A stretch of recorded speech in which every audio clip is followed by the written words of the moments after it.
So let's move on to the midterm exam for 2017, the third question. And the third question has two parts. And these are essay questions where you're supposed to explain your understanding of different concepts. In the first concept, we asked to describe the intersymbol interference phenomena and to explain what might cause it and how does a Nyquist pulse combat it. So what is intersymbol interference? Intersymbol interference is where the duration of a pulse exceeds the nominal time of a symbol. So if TS is the symbol interval, the pulse or the signal is non-zero outside 0 TS.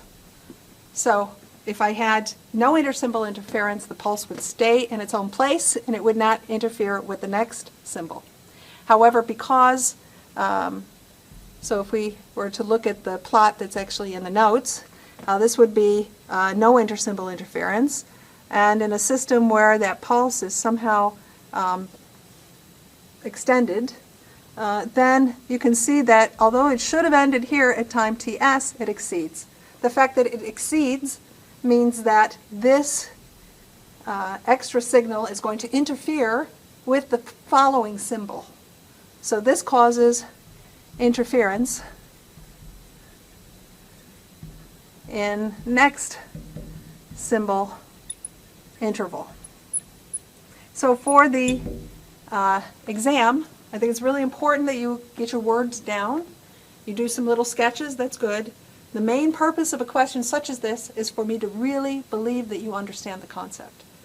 And if you tell me that intersymbol interference means a symbol interferes with the next symbol, that's not enough, okay? That's sort of the minimal. What I really want to do is get a little more understanding. And of course, that's why there's multiple parts to this question. What might cause intersymbol interference? Well, there's two very common examples. And the first example would be a dispersive channel. And in particular, a dispersive channel that we come up in a lot is a band limited channel. So we've seen many times in class that a band limited channel, if we take a nice square pulse like this and we put it through a channel which is too narrow to support the frequency content of this square pulse, that this is what's going to be coming out of that channel because of the band limitation. Second example is a multipath channel, and this comes up in wireless communications, and this happens when we have signals that bounce off walls. So if I have an antenna here and I have an antenna here, normally there's a line of sight and I get one symbol. But if there's a wall here and there's a reflection, then I will actually get a ghost of another one coming, another second signal. And of course that second signal is going to interfere. So I don't think we've discussed this yet, but we will discuss it. But it doesn't ask for more than one. So you could just say the first one, band limited channel. And the last question is about a Nyquist pulse. How does a Nyquist pulse help with, how does it combat intersymbol interference? So first thing we have to say, well, what is a Nyquist pulse? And a Nyquist pulse is by definition a pulse such that V of n TS equals 0 for all n not equal to 0. What does that mean? That means that although the symbol may exceed the time TS, so here's the normal time.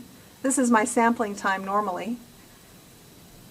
Let me put it this would be minus TS over 2, TS over 2, and this is my sampling time, 0 for this pulse. So this would be the nominal TS here. But this pulse doesn't stop at TS, just like I said here. It's not like a square pulse, it goes on. But when it exceeds and all these multiples of TS afterwards, it's passing through 0. Okay, I'm sorry, I got a little definition problem here. I guess I should call that 0.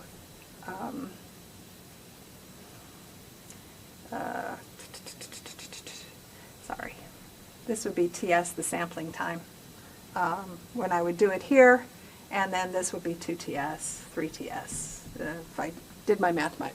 But the important thing is, this is the definition, so yes, this pulse does have content which is not 0 after TS. However, at sampling points,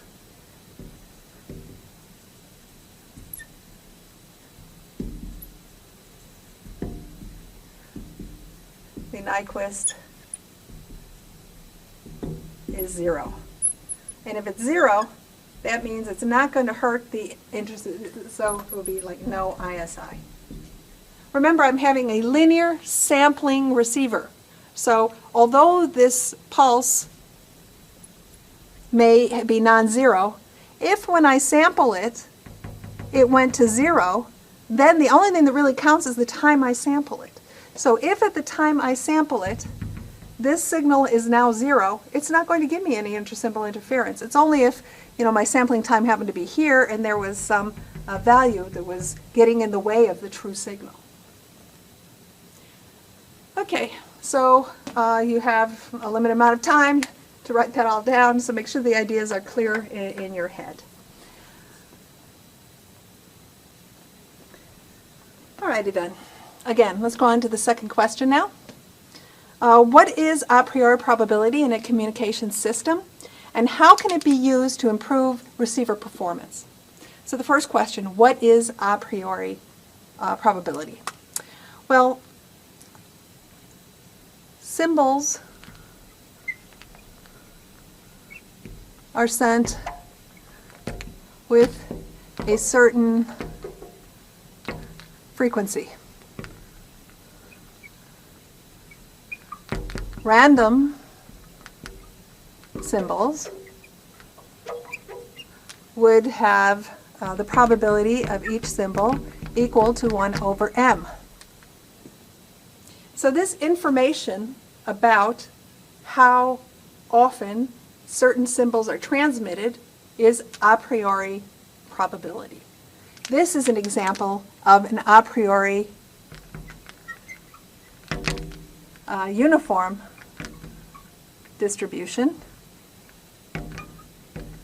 which we can also sometimes call ID data.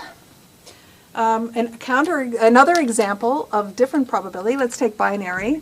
Suppose that the probability of 0 was equal to 75% and the probability of 1 were equal to 25%. So these percentages of the probability that a certain symbol is transmitted is known as a priori probability.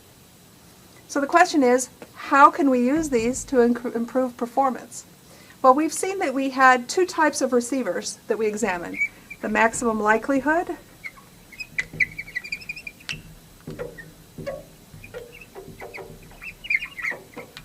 and the maximum a posteriori.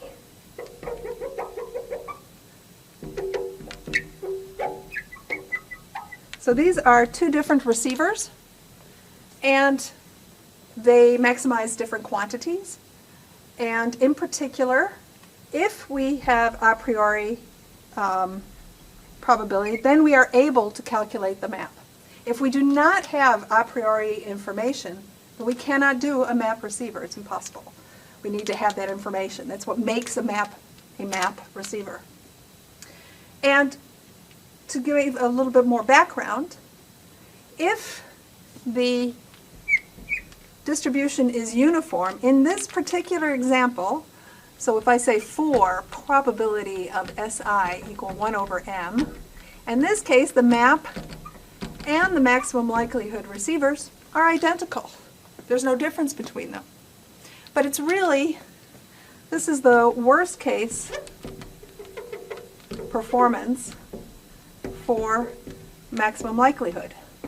And this, to me, makes a lot of intuitive sense. If the information I have tells me that the probability of 0 is 3 times as likely as the probability of 1. Wow, that's some information. That I should be able to use in my receiver. Like, for sure that 0 is going to come up more often. So if I have, a 0 and a 1, I'm going to put my decision threshold much more to the right so that I'm making many more choices of 0 than I would for 1. That's because it's a map receiver and that I've used this information. So by being able to know this a priori information, we can exploit it in our receiver to shift our threshold. So that's how it can be used to improve our performance.